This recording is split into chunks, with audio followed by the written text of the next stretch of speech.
1989년 여름, 전라북도 고창에서 수박 농장을 운영하던 일가족 5명이 사라졌습니다.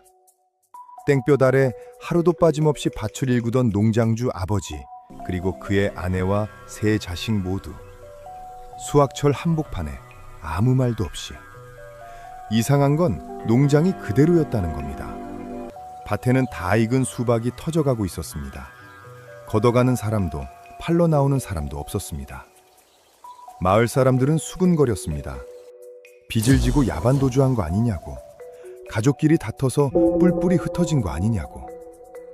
그렇게 소문만 남기고 이 가족은 세상에서 지워졌습니다. 그로부터 12년이 흘렀습니다. 2001년 봄, 새 주인이 낡은 비닐하우스를 걷어내기 시작했습니다. 삽이 바닥을 파고들었습니다. 그런데 흙이 이상했습니다. 한 켜, 두 켜, 파낼수록 뭔가 나왔습니다. 수박이 아니었습니다. 이 가족은 12년 동안 단 한 발짝도 그 농장을 떠난 적이 없었습니다. 그리고 그 땅을 가장 잘 알고 있던 사람, 이 가족이 어디 갔는지 아무도 모른다고 했던 그 사람이 12년 내내 바로 옆마을에서 살고 있었습니다. 시작 전에 구독과 좋아요 눌러주시면 감사하겠습니다. 어느 지역에서 시청 중이신지 댓글 남겨주시면 한 분 한 분 인사드리겠습니다. 이야기 시작합니다.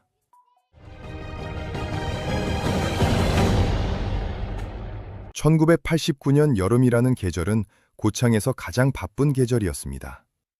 전라북도 고창군 흥덕면 일대는 수박 농사로 먹고 사는 마을이었습니다. 해마다 6월이 되면 밤마다 수박이 익어가고 트럭들이 새벽부터 줄을 섰습니다. 농부들은 밤을 새워 수박을 따고 도매상들은 흥정을 붙이고 아이들은 그 틈에서 깨진 수박 조각을 집어먹으며 뛰어다녔습니다. 수확철의 흥덕면은 그런 곳이었습니다. 시끄럽고 냄새나고 활기찬 곳. 그런데 그 여름 딱 한 집만 조용했습니다. 박신의 농장이었습니다. 마을 사람들이 박신혜가 이상하다고 느끼기 시작한 건 7월 초였습니다. 수확철인데 트럭이 오지 않았습니다. 밭에 사람 그림자가 없었습니다. 그냥 그럴 수도 있다 싶었는데 3일이 지나도 5일이 지나도 마찬가지였습니다. 밭에는 수박이 그대로 익어 터지기 시작했습니다. 이웃 주민 이복순 씨가 처음 이상하다고 신고한 사람이었습니다. 이복순 씨는 박신의 바로 옆밭을 쓰는 사람이었고 박 씨 가족과는 10년 넘게 알고 지낸 사이였습니다. 이복순 씨 말이 이랬습니다. 박 씨 아저씨는 단 하루도 밭을 빠진 적이 없는 사람이다. 비가 와도 나왔고 몸이 아파도 나왔다.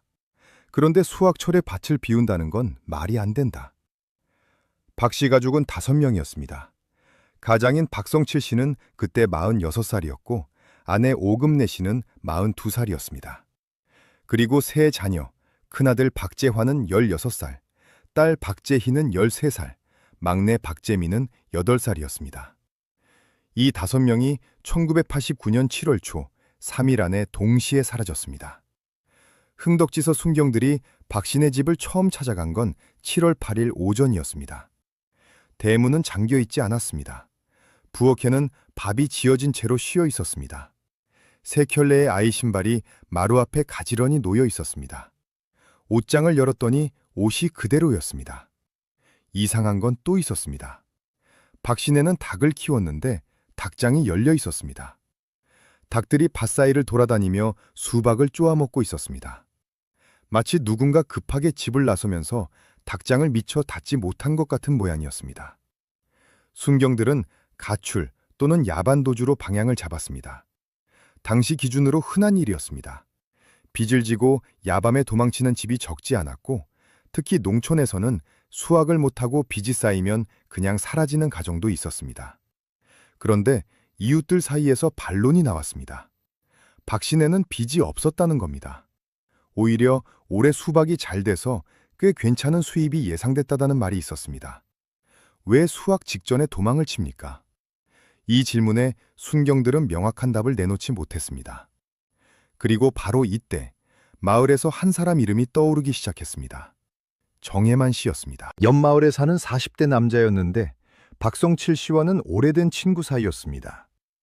그런데 박 씨 가족이 사라진 즈음에 정혜만 씨도 한동안 모습을 보이지 않았다는 말이 돌았습니다. 마을 사람들은 연결고리를 찾기 시작했습니다. 정혜만 씨가 알고 있는 게 있는 거 아니냐는 겁니다. 순경들이 정혜만 씨를 찾아갔을 때 정혜만 씨는 멀쩡히 자기 집에 있었습니다. 그리고 아주 태연하게 대답했습니다. 나도 그 사람 어디 갔는지 모른다고. 요즘 바빠서 연락도 못했다고. 그 태연함이 어쩐지 더 수상했습니다. 정혜만 씨는 이상한 사람이었습니다. 나쁜 사람이라는 게 아니었습니다. 딱히 뭐가 문제라고 집어 말하기가 어려운 사람이었습니다. 마을 사람들한테 물어봐도 대답이 늘 비슷했습니다.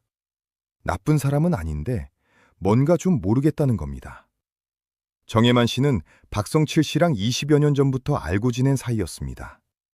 같이 품팔이도 하고 같이 술도 마시고 가족끼리도 왕래가 있었습니다. 그런데 몇 년 전부터 두 사람 사이가 좀 틀어졌다는 소문이 있었습니다. 이유는 돈이었습니다. 박성칠 씨가 정혜만 씨한테 돈을 빌려줬는데 정혜만 씨가 갚지 않았다는 겁니다. 액수가 얼마인지는 마을마다 말이 달랐습니다. 어디서는 50만 원이라 했고 어디서는 100만 원이 넘는다고 했습니다. 1989년 기준으로 적은 돈이 아니었습니다. 이복순 씨는 순경들한테 이렇게 말했습니다. 박 씨 아저씨가 지난 봄에 나한테 그러더라고요. 해만이 때문에 골치 아프다고, 갚으라고 하면 화를 낸다고. 순경들이 정혜만 씨한테 돈 문제를 꺼냈을 때 정혜만 씨 표정이 굳었습니다. 그리고 그게 다 옛날 얘기라고, 별거 아닌 걸로 오해하는 거라고 했습니다. 목소리는 낮았지만 눈빛이 흔들렸습니다. 순경 입장에서는 충분히 수상한 상황이었습니다. 그런데 문제가 있었습니다. 당시 수사 여건이 지금하고는 완전히 달랐습니다. 1989년 농촌 파출소에는 수사 인력이 넉넉하지 않았습니다. 지문 채취 장비도 변변치 않았고 혈흔 감식이라는 것도 서울 같은 대도시 아니면 제대로 된 검사를 하기가 어려웠습니다. 박신의 집을 정밀하게 감식할 여건 자체가 안 됐던 겁니다. 게다가 실종 신고 자체가 명확하지 않았습니다. 야반 도주 가능성이 여여있는 한 수사 자원을 집중하기 어려웠습니다. 순경들은 정혜만 씨를 참고인으로 조사하는 선에서 멈췄습니다. 그런데 딱 그 무렵 새로운 사람이 등장했습니다. 박성칠 씨의 처남 오태세석 씨였습니다. 오금래 씨의 남동생이었습니다. 광주에 살다가 누나 가족이 사라졌다는 소식을 듣고 내려온 것이었습니다. 오태석 씨는 순경들보다 훨씬 적극적이었습니다. 직접 마을을 돌아다니며 누나를 봤냐고 물었고 박신의 지인들을 하나하나 찾아다녔습니다. 그러다가 오태석 씨가 흥미로운 걸 하나 들고 왔습니다. 박신의 큰아들 재환이가 사라지기 3일 전에 친구한테 이런 말을 했다는 겁니다. 우리 집에 요즘 이상한 아저씨가 자꾸 온다고. 16살 재환이가 친구한테 한 말이었습니다. 이상한 아저씨가 누구냐고 친구가 물었더니 재환이가 이렇게 답했다고 합니다. 아빠 친구인데 눈빛이 무섭다고. 순경들은 그 말을 듣고 다시 정혜만 씨를 떠올렸습니다. 그런데 막상 정혜만 씨를 다시 불러 물어봤더니 정혜만 씨는 딱 잘라 말했습니다. 7월 들어서는 박신에 간 적이 없다고. 그리고 정혜만 씨한테는 알리바이가 있었습니다. 박 씨 가족이 마지막으로 목격된 날짜 즈음에 정혜만 씨는 전주에서 이틀을 머물렀습니다. 여관 주인이 확인해줬고 같이 있던 사람도 있었습니다. 알리바이가 성립됐습니다. 수사는 다시 안개 속으로 들어갔습니다. 그러자 이번엔 전혀 다른 방향에서 말이 나오기 시작했습니다. 박성칠 씨가 사실 마을 부녀자 중 누군가와 관계가 있었던 거 아니냐는 소문이었습니다.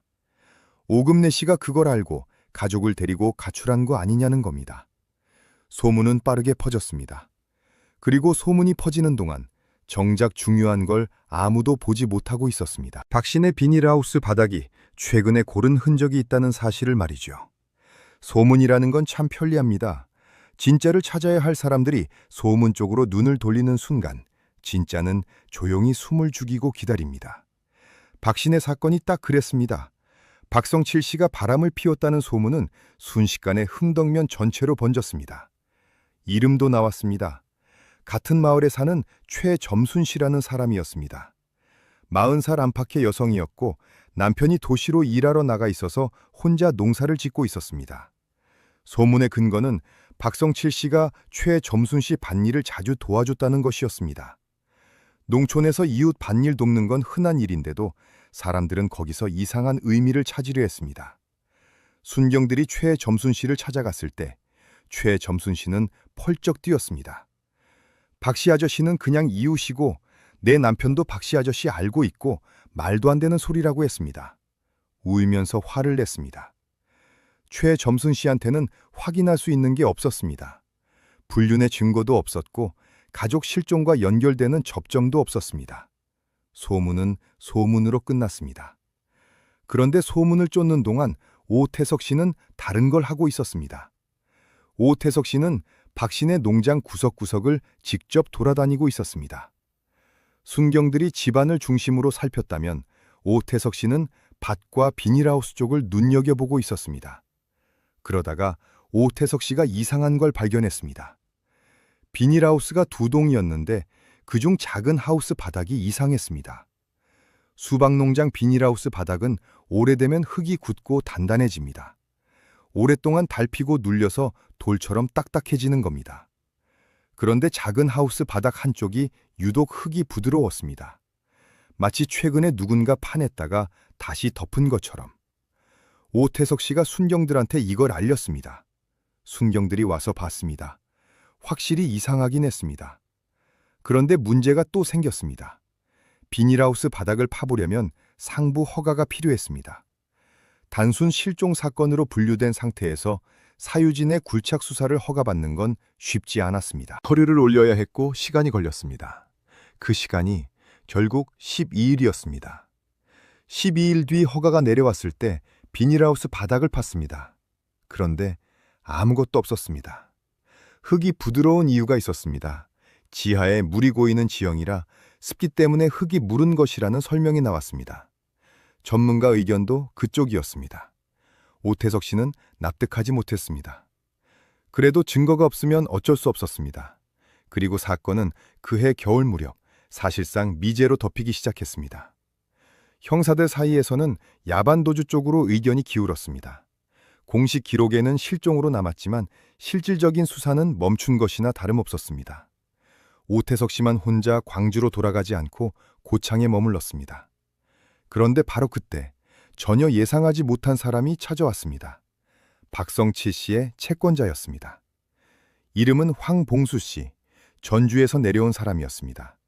박성칠 씨한테 돈을 빌려줬는데 연락이 끊겼다며 나타난 것이었습니다. 황봉수 씨가 꺼낸 말이 사건의 방향을 또 한 번 틀었습니다. 박성칠 씨가 빌린 돈이 300만 원이었습니다. 그리고 갚기로 한 날짜가 7월 15일이었습니다. 박 씨 가족이 사라진 날로부터 불과 10일 뒤였습니다. 황봉수 씨는 이렇게 말했습니다. 박 씨가 돈 때문에 도망간 거라고. 자기가 독촉을 심하게 했더니 며칠 전부터 전화를 안 받더라고. 그 말을 들은 순경들은 다시 야반도주 쪽으로 무게를 실었습니다. 그런데 오태석 씨는 달랐습니다. 오태석 씨는 황봉수 씨한테 딱 한 가지를 물었습니다. 300만 원을 빌려달라고 한 게 언제냐고. 황봉수 씨가 대답했습니다. 6월 중순이라고. 오태석 씨 얼굴이 굳었습니다. 6월 중순이면 수박이 한창 크는 시기였습니다. 수확만 하면 돈이 들어오는 상황에서 왜 거액을 빌렸냐는 겁니다. 그것도 불과 한 달 뒤에 갚겠다는 조건으로. 뭔가 급하게 돈이 필요했던 것이었습니다. 그것도 아주 급하게. 그 돈이 어디로 갔는지 아무도 몰랐습니다. 돈은 거짓말을 하지 않습니다. 사람은 거짓말을 해도 돈의 흐름은 반드시 어딘가에 흔적을 남깁니다. 오태석 씨는 그걸 알고 있었습니다. 그래서 황봉수 씨를 만난 다음 날부터 박성칠 씨가 6월에 빌린 300만 원이 어디로 갔는지 직접 추적하기 시작했습니다.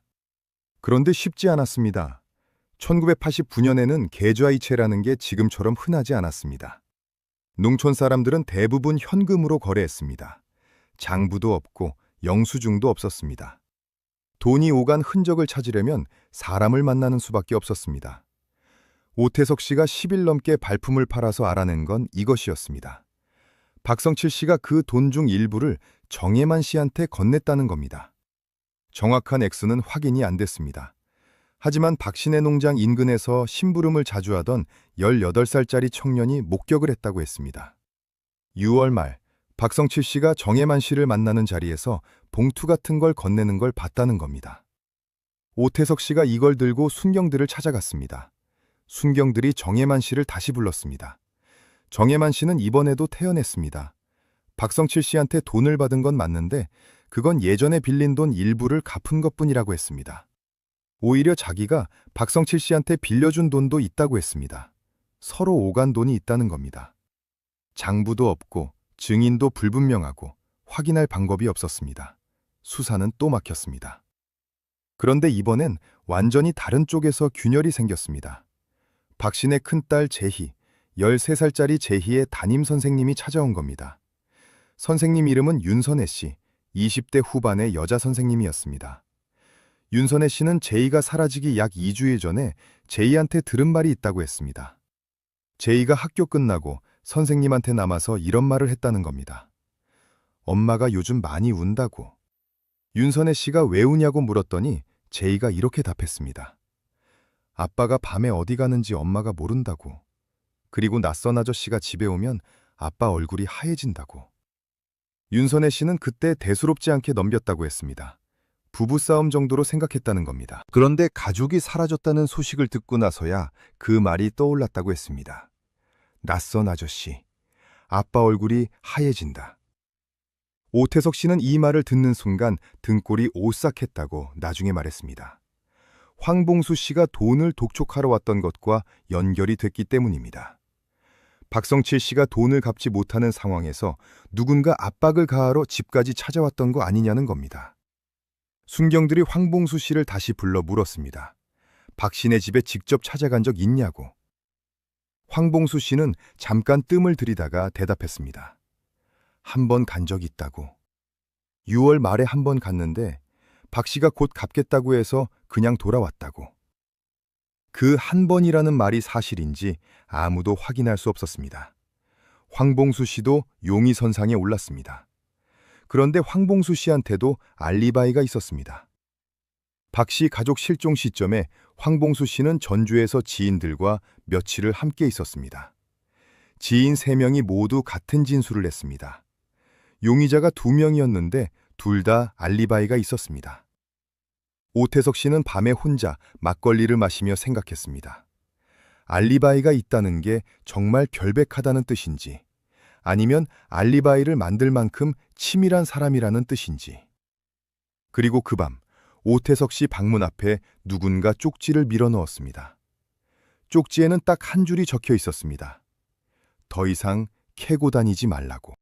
협박 쪽지를 받은 사람은 대부분 2가지 반응을 보입니다. 무서워서 멈추거나 더 화가 나서 파고들거나. 오태석 씨는 후자였습니다. 쪽지를 들고 바로 파출소로 갔습니다. 순경들이 쪽지를 받아 살폈습니다.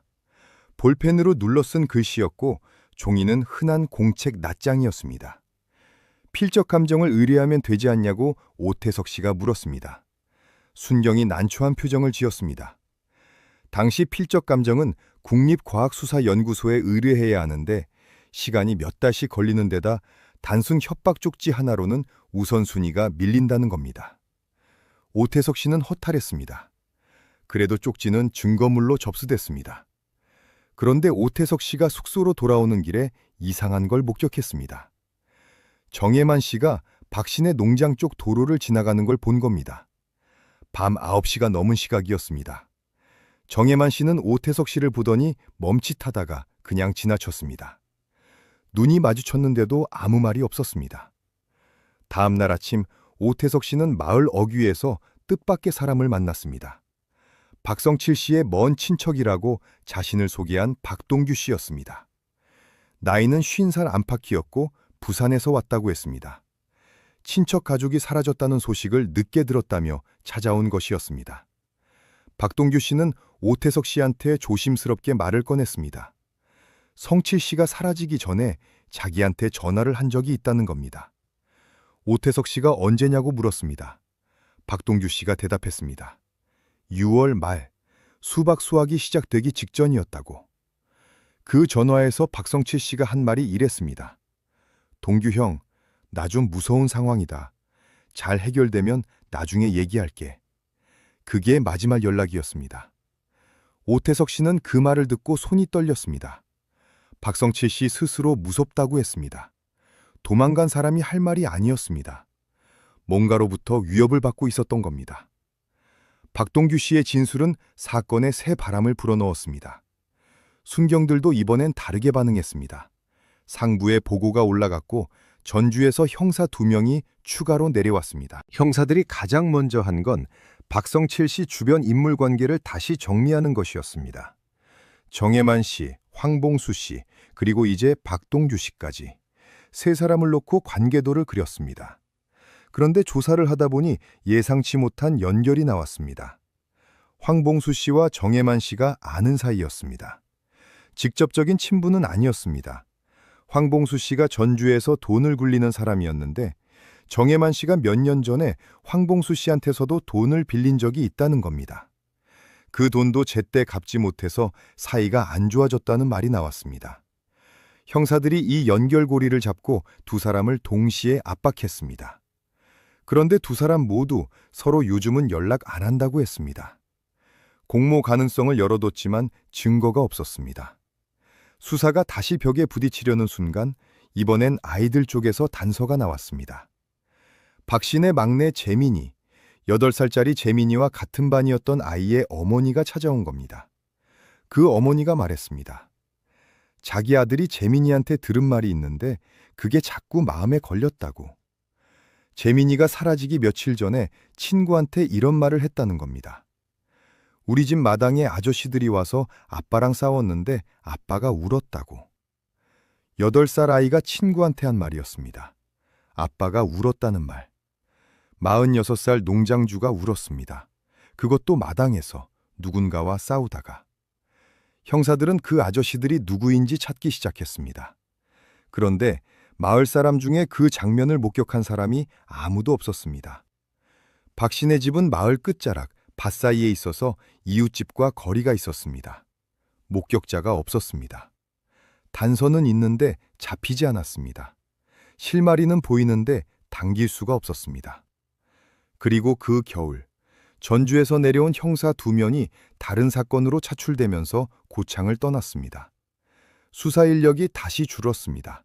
사건은 또 조용해졌습니다. 그렇게 1989년이 끝났습니다. 박씨 가족 5명은 여전히 사라진 채였고 아무도 답을 내놓지 못했습니다. 세월이 흘렀습니다. 1년이 지나고 5년이 지나고 10년이 지났습니다. 고창 사람들은 박신의 얘기를 점점 입에 올리지 않게 됐습니다. 그런데 딱 한 사람만은 잊지 않았습니다. 오태석 씨였습니다. 광주로 돌아간 뒤에도 오태석 씨는 해마다 고창을 찾았습니다. 혼자 박신의 농장 앞에 서서 비닐하우스를 바라봤습니다. 그리고 2001년 봄, 오태석 씨가 다시 고창으로 내려왔습니다. 이번엔 무언가 달랐습니다. 박신의 농장에 새 주인이 들어왔다는 소식을 들은 것이었습니다. 새 주인이 낡은 비닐하우스를 걷어내고 새로 짓겠다고 했다는 겁니다. 오태석 씨는 그 말을 듣는 순간 12년 전 그 흙이 떠올랐습니다. 부드러웠던 흙, 아무것도 없다고 했던 그 바닥. 2001년 봄은 유난히 일찍 왔습니다. 3월 중순인데도 고창 들판에는 햇볕이 따뜻했습니다. 밭 여기저기서 농부들이 한 해 농사 준비를 시작했습니다. 그런데 박신의 농장만은 달랐습니다. 트럭이 들어오고 인부들이 낡은 비닐하우스를 걷어내기 시작했습니다. 새 주인은 김창호 씨, 인근 정읍에서 귀농한 50대 남자였습니다. 박신의 농장이 오랫동안 비어있다가 경매로 넘어간 것을 싸게 샀다고 했습니다. 하우스를 새로 올리고 딸기 농사를 지을 계획이었습니다. 인부들이 작은 하우스 비닐을 걷어내고 바닥 정리를 시작했습니다. 삽으로 굳은 흙을 고르는 작업이었습니다. 그런데 삽이 한 켤을 파고들었을 때 뭔가 걸렸습니다. 인부가 멈췄습니다. 다시 삽을 넣었습니다. 또 걸렸습니다. 흙을 손으로 걷어냈습니다. 하얗고 단단한 것이 보였습니다. 인부가 소리를 질렀습니다. 김창호 씨가 달려왔습니다. 보더니 얼굴이 하얘졌습니다. 바로 파출소에 신고를 했습니다. 경찰이 도착했습니다. 감식반이 왔습니다. 조심스럽게 흙을 걷어냈습니다. 한 켜, 두 켜, 세 켜. 나온 건 뼈였습니다. 그것도 하나가 아니었습니다. 여러 구였습니다. 크기가 달랐습니다. 어른 것도 있었고 훨씬 작은 것도 있었습니다. 국립과학수사연구소에서 감식팀이 내려왔습니다. 비닐하우스 바닥 전체를 격자 형태로 나눠서 정밀 발굴을 시작했습니다. 이틀에 걸친 작업 끝에 확인된 건 이것이었습니다. 성인 유골 2구, 미성년자로 추정되는 유골 3구, 총 5구였습니다. 5구. 유골 신원 확인에는 시간이 걸렸습니다. 당시 DNA 감식 기술이 있었지만 비교할 샘플이 필요했습니다. 오태석 씨가 혈액 샘플을 제공했습니다. 누나 오금래 씨의 친남매니까 확인이 가능했습니다. 결과가 나오는데 3주가 걸렸습니다. 확인됐습니다. 박 씨 가족이었습니다. 박성칠 씨, 오금래 씨, 박재환, 박재희, 박재민 5명 모두였습니다. 이 가족은 12년 동안 단 한 발짝도 그 농장을 떠나지 않았습니다. 야반도주가 아니었습니다. 가출도 아니었습니다. 누군가 이 가족 5명을 그 자리에서 죽이고 자기 땅 비닐하우스 바닥에 묻은 겁니다. 경찰이 발표를 하자 고창이 발칵 뒤집혔습니다. 마을 사람들 사이에서 12년 전 기억이 한꺼번에 쏟아졌습니다. 야반도주라고 했던 사람들, 불륜이라고 수군거렸던 사람들 모두 말을 잃었습니다. 그리고 수사가 다시 시작됐습니다. 이번엔 살인사건이었습니다. 형사들이 가장 먼저 찾은 건 12년 전 수사 기록이었습니다. 낡은 서류들을 꺼냈습니다. 당시 참고인 진술, 목격자 진술, 협박 쪽지 접수 기록까지 남아 있었습니다. 그리고 형사들 눈에 딱 하나가 걸렸습니다. 비닐하우스 바닥이 이상하다고 처음 신고한 사람, 오태석 씨가 발견해서 보고한 그 내용. 그리고 그 직후에 굴착 허가를 기다리는 12일 동안 누군가 그 자리를 손봤을 가능성. 12일. 누군가 그 12일을 알고 있었다는 겁니다. 허가가 떨어지기 전에 유골을 옮기거나 은폐 작업을 했을 가능성이 있었습니다. 그런데 팠을 때 아무것도 없었습니다. 하지만 이번엔 나왔습니다. 형사들 사이에서 한 가지 가설이 나왔습니다. 12일 동안 유골을 다른 곳으로 옮겼다가 수사가 흐지부지 되고 나서 다시 원래 자리에 가져다 묻었을 가능성. 그게 사실이라면 이건 단순한 살인이 아니었습니다. 아주 치밀하고 아주 대담한 사람이 저지른 일이었습니다. 형사들이 12년 전 용의자 명단을 펼쳤습니다. 정혜만, 황봉수, 두 이름이 맨 위에 있었습니다. 그리고 형사들이 두 사람의 현재 주소를 확인했습니다. 정혜만 씨는 여전히 고창 옆마을에 살고 있었습니다. 12년 동안 한 번도 떠나지 않고 바로 옆에서 살고 있었습니다. 12년이었습니다. 박 씨 가족이 땅속에 묻혀있던 그 12년 동안 정혜만 씨는 옆마을에서 밥을 먹고 잠을 자고 농사를 지었습니다. 명절에는 차례도 지냈을 겁니다. 아이들 학교 운동회도 갔을 겁니다. 평범한 얼굴로 평범한 일상을 살았습니다. 형사들이 정혜만 씨를 찾아갔습니다. 정혜만 씨는 이제 56살이었습니다. 12년 전보다 머리가 휘어졌고 등이 굽었습니다. 형사들을 보더니 잠깐 눈을 깜빡였습니다. 그리고 먼저 말했습니다. 뉴스 봤습니다. 참 안 됐네요. 형사들이 그 말을 듣고 속으로 생각했습니다. 안 됐다는 말을 저렇게 담담하게 할 수 있는 사람이 몇이나 될까? 정식 조사가 시작됐습니다. 정혜만 씨는 변호사를 요청하지 않았습니다. 당당하게 앉아서 질문에 답했습니다. 12년 전과 달라진 게 없었습니다. 모른다. 안 했다. 그때 전주에 있었다. 그런데 형사들이 이번엔 다른 걸 꺼냈습니다. 12년 전 수사 당시 정혜만 씨 알리바이를 확인해준 사람들을 다시 찾아간 겁니다. 전주 여관 주인은 이미 세상을 떠났습니다. 그런데 같이 있었다고 했던 사람 중 한 명이 살아 있었습니다. 이름은 강무철 씨. 지금은 전주에서 작은 철물점을 하는 60대였습니다. 형사들이 강무철 씨를 찾아갔습니다. 강무철 씨는 처음엔 12년 전 진술을 그대로 반복했습니다. 그때 정혜만 씨랑 전주에서 같이 있었다고. 그런데 형사 중 한 명이 조용히 말했습니다. 지금은 살인사건입니다. 허위 진술은 범인 도피에 해당합니다. 강무철 씨 얼굴이 굳었습니다. 한참 침묵이 흘렀습니다. 그리고 강무철 씨가 말했습니다. 정혜만 씨가 전주에 온 건 맞는데 이틀 내내 있었던 건 아니라고. 첫날 저녁에 왔다가 다음날 낮에 잠깐 자리를 비웠다고. 몇 시간 후에 돌아왔는데 어디 갔다 왔는지는 몰랐다고. 알리바이에 구멍이 생겼습니다. 형사들이 정혜만 씨를 다시 불렀습니다. 그 몇 시간 동안 어디 있었냐고 물었습니다. 정혜만 씨가 처음으로 말을 더듬었습니다. 잠깐 볼 일이 있어서 다녀왔다고. 어디냐고 물었더니 고창 근처라고 했습니다. 고창 근처. 형사들이 그 시간대를 집중적으로 파고들었습니다. 그런데 벽이 또 있었습니다. 20여 년 전 교통 기록이나 목격자를 지금 찾아내는 건 거의 불가능에 가까웠습니다. 정혜만 씨가 그날 어디서 무엇을 했는지 물증으로 증명할 방법이 없었습니다. 수사팀이 방향을 틀었습니다. 유골 감식 결과를 다시 정밀하게 들여다봤습니다. 국과수에서 추가 소견이 나왔습니다. 유골 일부에서 예리한 도구로 생긴 흔적이 확인됐습니다. 그리고 매장 방식이 단순하지 않았습니다.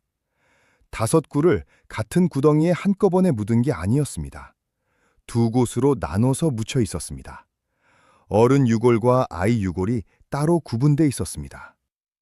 이게 무엇을 의미하는지 형사들은 한동안 말이 없었습니다. 그리고 감식 결과 중 하나가 수사팀을 완전히 뒤흔들었습니다. 유골이 발견된 층위가 달랐습니다. 즉, 같은 시기에 묻힌 게 아닐 수 있다는 겁니다. 누군가 한 번에 5명을 묻은 게 아니라 시간 간격을 두고 묻었을 가능성이 있었습니다. 그 말은 곧 이 5명이 같은 날 죽지 않았을 수도 있다는 뜻이었습니다. 형사들 사이에 무거운 침묵이 흘렀습니다. 만약 그게 사실이라면 범인은 상상 이상으로 냉정한 사람이었습니다. 그리고 계획적이었습니다. 충동적으로 저지른 범행이 아니었습니다.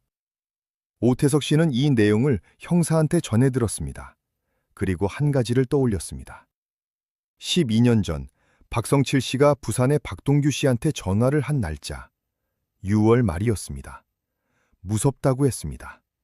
잘 해결되면 나중에 얘기하겠다고 했습니다. 그 전화 이후로 박성칠 씨는 얼마나 더 살아있었을까요? 그리고 아이들은? 오태석 씨는 그 생각을 끝까지 하지 못했습니다. 사건이 세상에 알려지자 제보 전화가 쏟아지기 시작했습니다. 고창 경찰서 전화기가 며칠째 쉬지 않았습니다. 대부분은 확인이 안 되는 소문이었습니다. 누가 수상하다더라. 그때 이런 말을 들었다더라. 형사들은 하나하나 받아 적으면서도 속으로는 걸러내야 했습니다.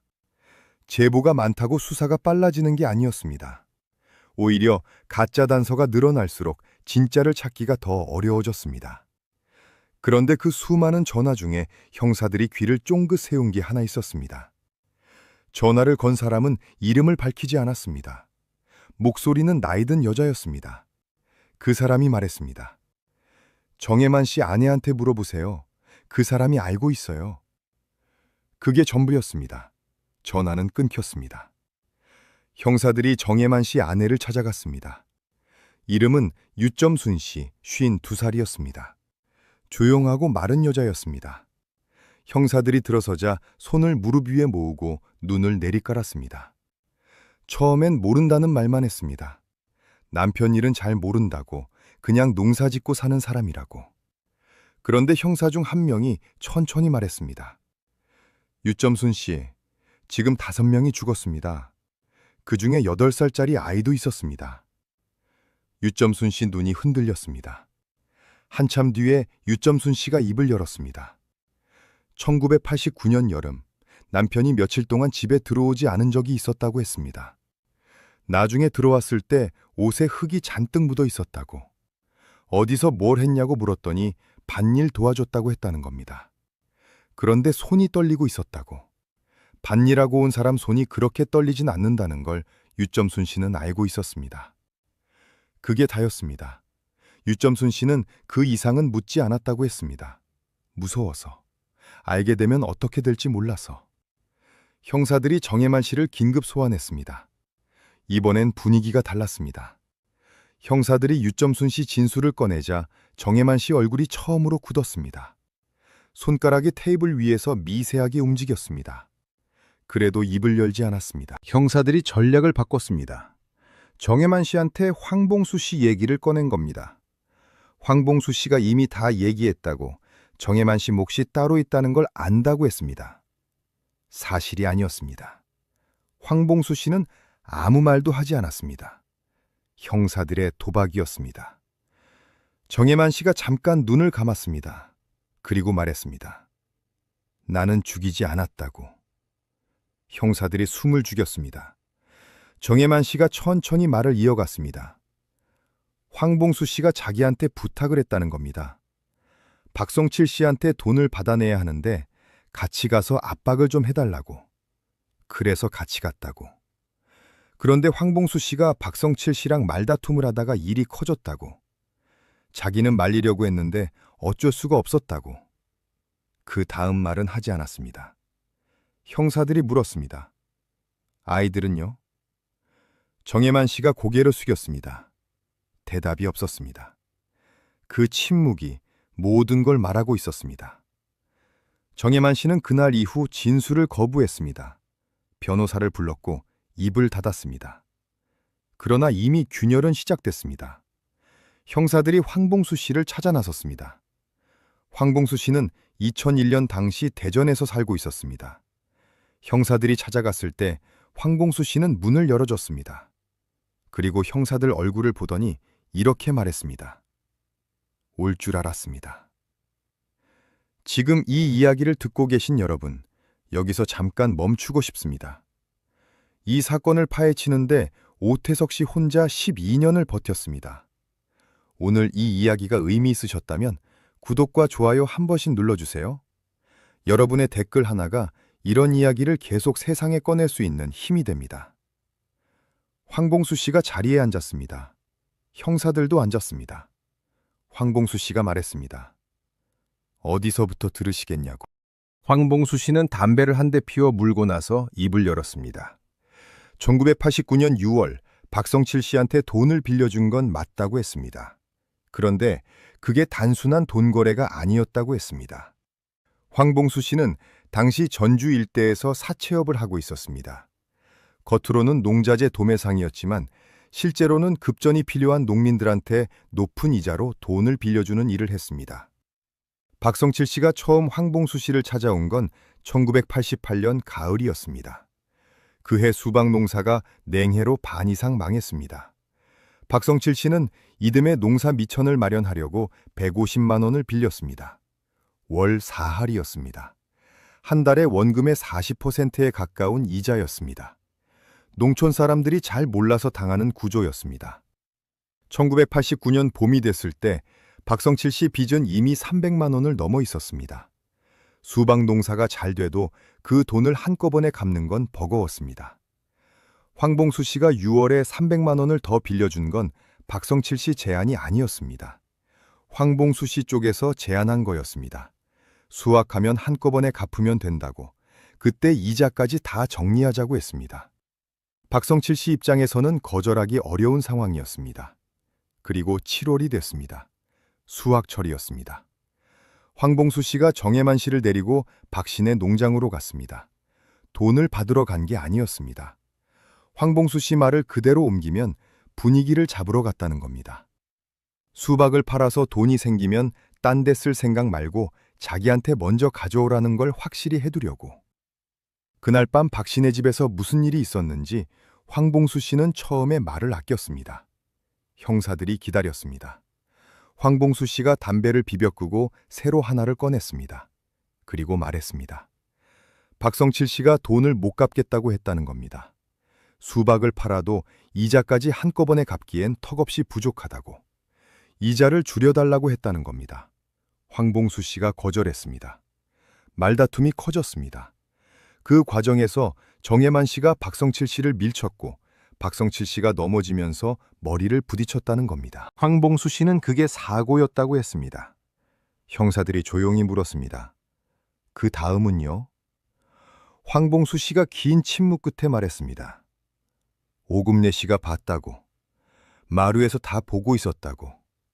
그래서 그 말 뒤에 아무 말도 없었습니다. 형사들이 아이들은 어떻게 됐냐고 물었습니다. 황봉수 씨가 고개를 들지 못했습니다. 아이들이 엄마 소리를 듣고 나왔다고. 그게 전부였습니다. 형사 한 명이 조용히 자리에서 일어나 창가로 갔습니다. 잠깐 등을 돌리고 있었습니다. 황봉수 씨는 그날 밤 정혜만 씨와 함께 비닐하우스 바닥을 팠다고 했습니다. 새벽 내내 팠다고. 그리고 덮었다고.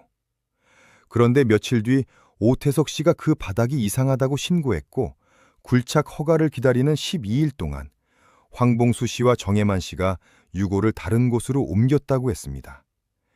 인근 야산에 임시로 묻었다가 수사가 잠잠해진 뒤에 다시 원래 자리로 가져다 묻은 겁니다. 2번 묻은 겁니다. 그래서 층위가 달랐던 겁니다. 국과수가 발견한 그 차이가 바로 이것이었습니다. 황봉수 씨가 진술을 마쳤을 때 방안이 조용했습니다. 형사들도 황봉수 씨도 한동안 아무 말을 하지 않았습니다. 황봉수 씨가 마지막으로 말했습니다. 12년 동안 한숨도 제대로 못 잤다고. 그게 변명이 되지 않는다는 것도 안다고. 형사가 일어나서 수갑을 꺼냈습니다. 황봉수 씨가 순순히 손을 내밀었습니다. 그런데 형사들이 미처 몰랐던 게 하나 있었습니다. 정혜만 씨였습니다. 황봉수 씨 조사가 진행되는 동안 정혜만 씨가 고창집에서 사라졌습니다. 유점순 씨가 아침에 일어났더니 남편이 없었다고 했습니다. 간단한 옷가지와 지갑이 없어져 있었습니다. 수배가 내려졌습니다. 정혜만 씨가 사라진 건 아침 6시에서 8시 사이였습니다. 유점순 씨가 눈을 떴을 때 옆자리가 비어 있었습니다. 처음엔 화장실 갔나 싶었습니다. 그런데 아무리 기다려도 돌아오지 않았습니다. 신발장을 봤더니 낡은 운동화가 없었습니다. 안방 서랍을 열었더니 통장이 없었습니다. 유점순 씨는 그 자리에 주저앉았습니다. 울지도 않았습니다. 그냥 멍하니 앉아 있었다고 나중에 말했습니다. 어쩌면 이미 알고 있었던 겁니다. 언젠가 이런 날이 올 거라는 걸. 전국에 수배가 내려졌습니다. 정혜만 씨 사진이 방송을 탔습니다. 고창 인근 버스터미널과 기차역에 형사들이 배치됐습니다. 그런데 정혜만 씨는 쉽게 잡히지 않았습니다. 3일이 지났습니다. 4일째 되던 날 오전, 전남 장흥군 한 야산에서 등산객이 쓰러진 남자를 발견했습니다. 신고를 받고 출동한 경찰이 확인했더니 정혜만 씨였습니다. 의식이 없었습니다. 수면제를 다량 복용한 상태였습니다. 병원으로 이송됐습니다. 3일 뒤 의식을 회복했습니다. 형사들이 병실로 들어갔습니다. 정혜만 씨는 천장을 보고 누워 있었습니다. 형사들을 보더니 눈을 감았습니다. 그리고 아주 작은 목소리로 말했습니다. 살고 싶지 않았는데 또 살았네요. 형사가 대답하지 않았습니다. 정혜만 씨는 그날부터 진술을 시작했습니다. 황봉수 씨 진술과 대체로 일치했습니다. 다른 부분이 하나 있었습니다. 황봉수 씨는 박성칠 씨가 넘어지면서 사고였다고 했는데 정혜만 씨는 달리 말했습니다. 황봉수 씨가 먼저 손을 쓴 거라고, 자기는 옆에서 지켜봤을 뿐이라고. 두 사람이 서로 상대방에게 책임을 미루기 시작했습니다. 재판은 길어졌습니다. 물증은 유골뿐이었고 사건 현장의 직접 증거는 12년 세월에 대부분 사라졌습니다. 두 사람 진술이 엇갈리는 부분이 많았습니다. 변호인들은 그 틈을 파고들었습니다. 황봉수 씨는 자신이 현장에 있었지만 직접 가해하지 않았다고 주장했습니다. 정혜만 씨는 자신이 유골을 옮기는 데 가담했지만 살인의 주도는 황봉수 씨라고 했습니다. 그러나 검사는 두 사람 모두 처음부터 끝까지 함께였다는 점을 집중적으로 파고들었습니다. 그날 밤 함께 갔고, 함께 팠고, 12일 뒤 함께 옮겼고, 다시 함께 되묻었습니다. 12년 동안 함께 침묵했습니다. 재판부는 공동정범으로 판단했습니다. 황봉수 씨와 정혜만 씨 모두 무기징역을 선고받았습니다. 판결이 나던 날, 법정 방청석에 오태석 씨가 앉아 있었습니다. 판결문이 낭독되는 동안 오태석 씨는 손을 무릎 위에 놓고 고개를 숙이고 있었습니다. 울지 않았습니다. 판결이 끝나고 나서도 한동안 자리에서 일어나지 않았습니다. 기자 한 명이 다가가서 물었습니다. 소감이 어떠냐고. 오태석 씨가 천천히 고개를 들었습니다. 그리고 말했습니다. 이제 누나한테 말할 수 있겠다고. 찾았다고.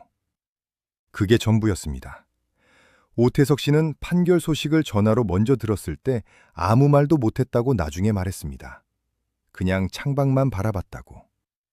오태석 씨는 그 길로 고창으로 갔습니다. 박 씨 가족 5명의 유골은 이미 수습돼 납골당에 안치돼 있었습니다. 오태석 씨가 납골당 앞에 섰습니다. 아무 말도 하지 않았습니다. 오래 서 있었습니다. 흥덕면 들판에는 그 해도 수박이 익고 있었습니다. 누군가의 밭에서 누군가의 손으로 아무 일도 없었다는 듯이. 박신의 농장 자리에는 이제 딸기 하우스가 들어서 있었습니다. 새 주인 김창호 씨가 그해 처음으로 딸기 수확을 했습니다. 땅은 아무것도 기억하지 못하는 것처럼 보였습니다. 그러나 오태석 씨는 기억했습니다. 12일이라는 시간을 기억했습니다. 그 12일 동안 누군가 증거를 치웠고 수사는 멈췄고 5명은 그대로 묻혀 있었습니다. 시스템이 막힌 그 12일이 12년을 만들었습니다. 마지막으로 한 가지만 말씀드리겠습니다. 박 씨 가족이 사라진 건 1989년 7월이었습니다. 재민이는 그때 8살이었습니다. 발견됐을 때 재민이 유골 옆에는 작은 슬리퍼 한 짝이 같이 묻혀 있었습니다. 누가 넣었는지, 왜 넣었는지 아무도 몰랐습니다. 그 슬리퍼 한 짝이 오태석 씨 머릿속에서 지워지지 않는다고 했습니다. 여기까지 들어주신 여러분 정말 감사합니다. 오늘 이야기는 단순한 미스터리가 아니었습니다. 돈 때문에 시작된 일이 5명의 목숨을 앗아갔습니다. 그 중에는 8살짜리 아이도 있었습니다. 그리고 그 진실은 12년 동안 흙 속에 묻혀 있었습니다. 오태석 씨가 포기하지 않았기 때문에 적어도 세상은 알게 됐습니다. 박성칠 씨 가족이 어디 있는지를, 그들이 어떻게 됐는지를, 그게 전부라도 아무것도 아닌 건 아니라고 생각합니다.